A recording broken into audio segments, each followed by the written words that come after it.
before kind of hopping into this slide that I've got here, I just want to say that since coming to Congress, I've worked to continually educate everyone that I possibly can up here in Washington that we have a very stark choice when it comes to our defense. We can either continue to invest in the military that we have today, or we can invest in the military that we actually need to deter or defeat China. They are not the same choice. We cannot choose both. And you gentlemen have chosen voluntarily something that rarely is seen in this town, to take the road of courage, which is to make change. That is exactly what the Army Transformation Initiative is and what it does through eliminating legacy assets, force structures, and contracting mechanisms. It actually gives us the opportunity to create the Army that we truly need in order to deter and defeat China. So you have my sincere thanks for your efforts, and you will have my support. Part of the Army Transformation Initiative is making sure that we start winning the economics of conflict, and you cannot have a discussion about winning the economics of conflict without having a discussion about SUAS today. And I think, as we all have seen, as the Ukrainian battlefield has fundamentally changed the rules of modern conflict, where currently drones, FPV drones, are accounting for greater than 80% of the casualties that are inflicted on that battlefield today. Small arms only account for 2%. Artillery accounts for less than 12%. The rules are changing. And if we are to win the economics of conflict, we must address SUAS. As we saw with Ukraine over the weekend, in Operations Spider's Web, 117 different drones at an average cost of $800 per unit, costing Ukraine less than $100,000 worth of investment, inflicted more than $7 billion worth of damage against the Russians. This is capability that we need.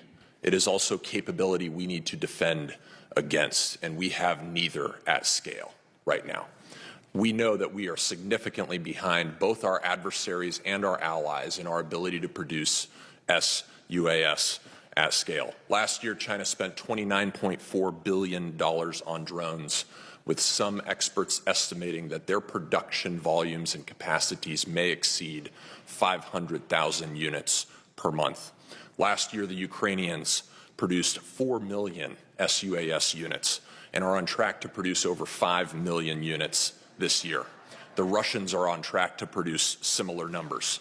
And in our current posture, we in this country we are only capable of producing 50,000 SUAS per year. So, General George, my question for you is, given what we are seeing play out in Ukraine and across the globe, do you think that the United States is currently behind in the attributable SUAS space as well as the counter SUAS space? And if so, how do we close the gap? I agree with everything you said, Congressman. We have to get cost curve is a big part of it, and then we have to be able to produce things at scale. And I think that that's one of the things that we're talking about with our industrial base, that we need to be able to produce brushless motors, controllers, all those things that we know go into that. That right now Chinese companies, let's say DJI, is producing 15 million drones a year, and we need to have the ability to do that. So that's where, when we talk about scale, and we're doing some of that with 3D printing, that's exactly what we need to be able to do. And on the flip side, the same thing with scaling on counter UAS. Thank you, General George. And Secretary Driscoll, as you and General George have overhauled Army business processes, how will you deploy AI-driven industrial-based analytics and visibility to flag Chinese choke points in our critical materials, restore U.S. forging and casting capacity, and redesign systems for surge-ready sustainment so that our logisticians and warfighters aren't left waiting for parts in the next fight?